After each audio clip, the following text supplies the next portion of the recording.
Man, I have really been putting this video off for a while.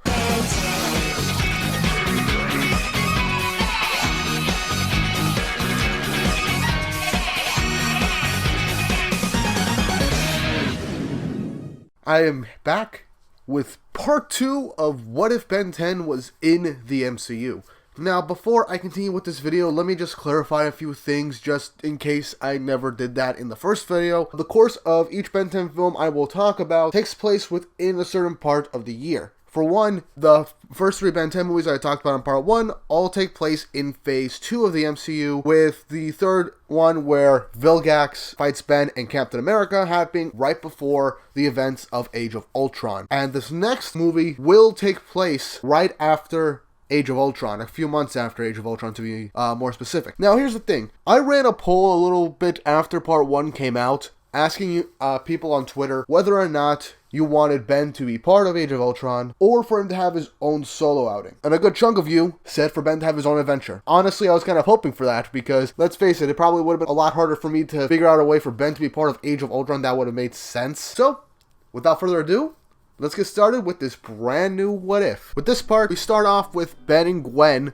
taking down a couple of bank robbers, finally getting used to how his Omnitrix works, as well as unlocking a few new aliens like Eye Guy and Wrath. Not to mention Upchuck as well. Gwen has also been experimenting with magic and is still under the persona of Lucky Girl, so him and Ben continue to team up to take down bank robbers, whatever alien threats end up coming towards the planet. You know, the usual Ben 10 stuff. And Grandpa Max has gotten out of retirement, so to speak, and is using his S.H.I.E.L.D. training to help the kids out, especially since the Rust Bucket is also a giant military vehicle with a bunch of weapons. One night, Ben sits outside, talks to Gwen about how he feels like he should have been there with Cap and everyone when Ultron was threatening to destroy the world, and that he feels like he's failed them. Obviously, Gwen ends up comforting him and tells him that there was nothing that he could have done at that point, not to mention it was the Avengers fight at this point in time. Plus, Cap would have been against Ben helping in the first place, since last they met he told Ben not to be a hero at this point, just to be a kid, and Ben has continued to ignore that advice for the past couple months.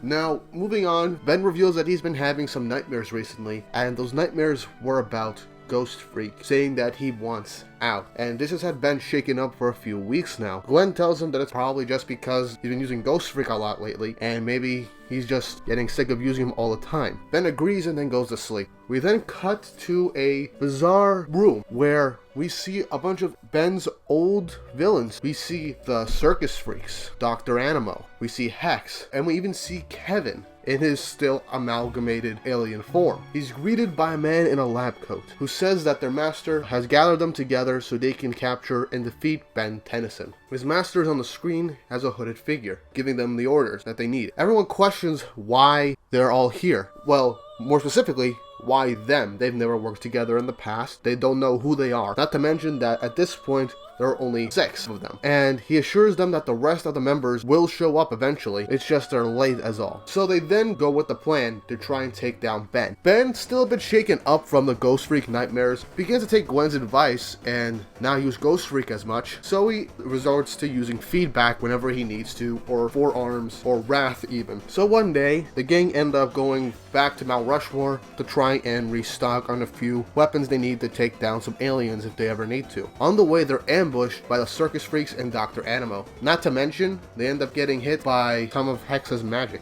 So, Ben ends up turning into Wrath to try and knock everybody out.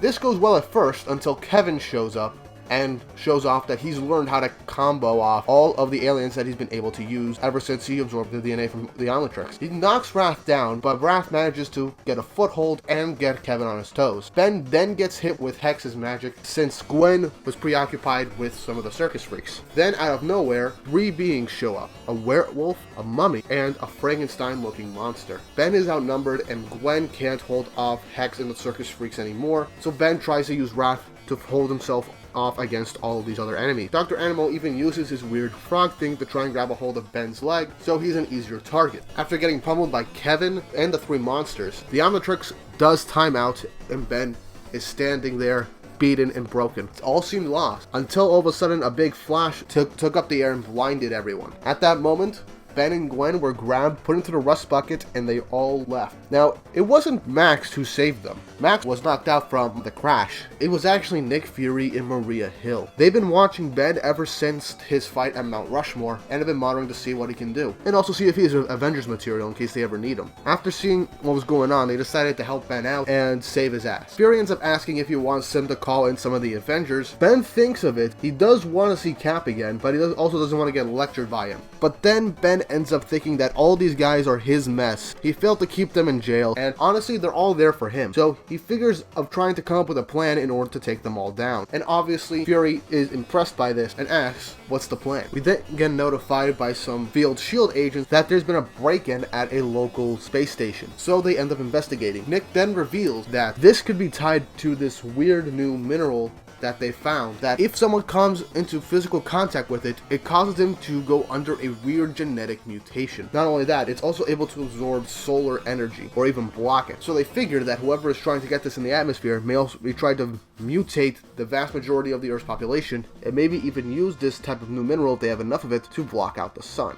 It's a stretch, but Fury believes that's what they're trying to go for. Ben says that they need to hurry, and that he's already come up with a plan to deal with the -10, even though there's only 9 of them at this point. So they manage to get to the space station, and they each split off. Now, at this point, Ben goes off on his own, so does Gwen, but Max stays with Nick and Maria Hill with some handy new weapons.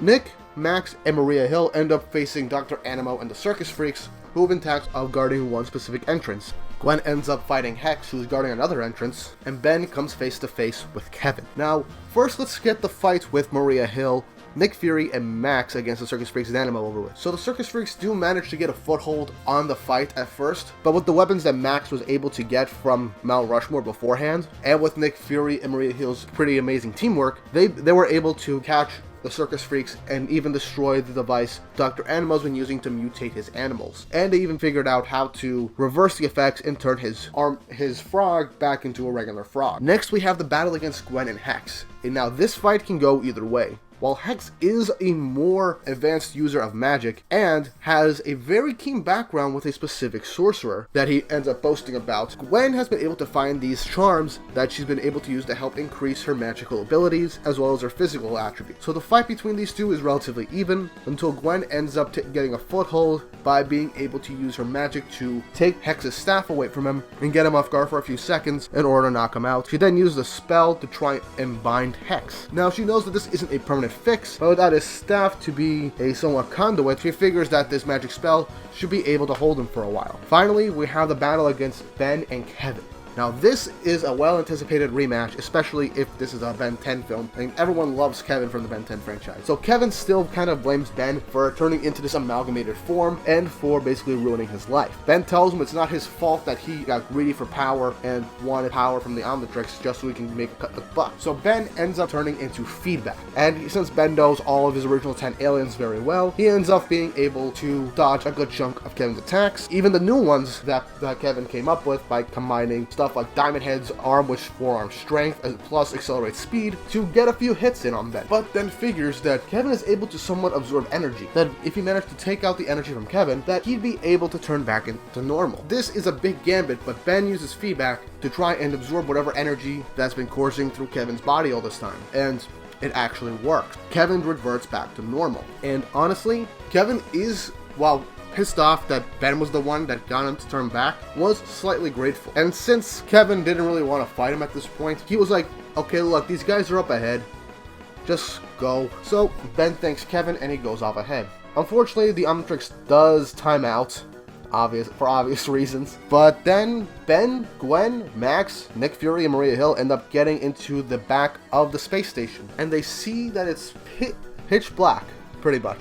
The Frankenstein being shows up along with the werewolf and the mummy, and they say that it's time for their master to appear. Their master is Ghostfreak. Without Ben noticing, the Omnitrix starts to fritz out. And with the device that the Frankenstein monster had, he was able to cause Ghostfreak to free himself from the Omnitrix. Ben is confused by this, but also the fact that maybe his nightmares were actually true. Ghostfreak did want out of the Omnitrix. Ghostfreak then begins to tell him that even with a single strand of DNA, if it's sparked, his species can be rebuilt just by a single strand of DNA, not to mention their own personalities, and essentially their soul are within every strand of DNA. So Ben begins to think that his nightmare started right after Age of Ultron, but the Omnitrix was hit with a good chunk of energy when Vilgax was trying to remove it. Ben figures that that was a catalyst that resulted in Ghostfreak waking up. Ghostfreak confirms this, but tells him that even though he was able to break himself free of the Omnitrix, his being itself is incomplete. Despite being able to have a physical body again, he can't go out in the sunlight. So first, Ghostfreak then rips off his current skin to show his horrific form,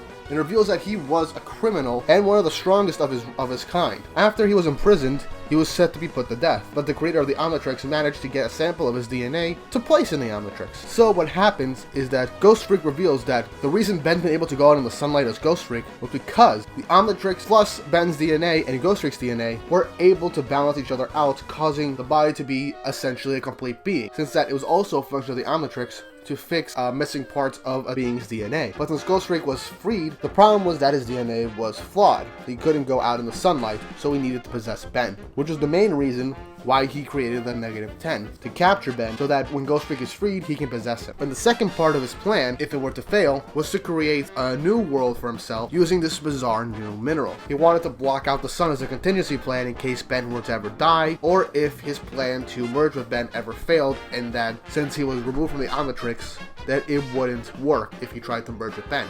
After eavesdropping, Kevin shows up, says that he knew he couldn't trust him, but he only went along so he can get his revenge on Ben. But since his body's back to normal, and that he knows that Ghostfreak was going to betray them anyway, he decided that he'd rather test his luck fighting with Ben and everyone against Ghostfreak and his lackeys. Ghostfreak scoffs and is like he had a feeling that something like this would happen. Obviously, the circus freaks, Animo, and Hex are still knocked out and are kind of chained up at the moment, but Ben never chained up Kevin. Kevin was curious about what was going to happen, so he stuck around. And he shows off that before he was able to absorb energy, he was able to absorb matter. And he managed to touch a piece of steel and coat his body in it like armor. Ben obviously considers this cool, and Kevin is kind of boasting about it. He never really needed Ben's aliens, but he thought it'd be cool, and he kind of let the rage and the energy drive him mad. Ghostfreak orders his minions to attack, and then the final battle ends up starting. Now, the Omnitrix has not recharged yet. It hasn't been a full 10 minutes. So, Kevin and Gwen end up teaming up to keep Ben safe, but Ben reveals that he has been trying out some new things so that he can fight without the Omnitrix. So him and Kevin end up teaming up against the Frankenstein monster, while Gwen ends up fighting the werewolf and the mummy alongside Max, Fury, and Hill. The battle goes by as you'd most likely expect,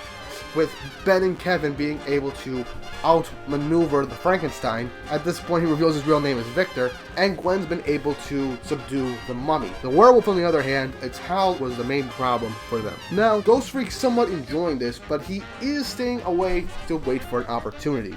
An opportunity to possess Ben. After Kevin manages to give Victor a good hit, Ghostfreak takes this opportunity and attempts to possess Ben. He enters Ben's body and Ben is trying to fight it. But at the last minute, right before Ghostfreak was able to fully consume Ben's being, the Omnitrix recharges just in time. Ben slams it and turns into Heat Blast, blasting Ghostfreak out of him with a barrage of flame. Now, Heat Blast's species is technically born from a sun, which means Ben basically turned into Ghostfreak's real weakness. Despite Heat Blast using fire, he's essentially a mini sun, despite not being as powerful, so Ghostfreak can't really touch him. So, as his contingency plan, Ghostfreak launches the satellite he had Victor prepare with the mineral to try and mutate the Earth and block out the sun so Ghostfreak can turn it into his own utopia. Ben ends up firing some fireballs at Ghostfreak trying to avoid them, and he begins to try and body hop. First he possesses Kevin, then Fury, then Hill, until finally Grandpa Max.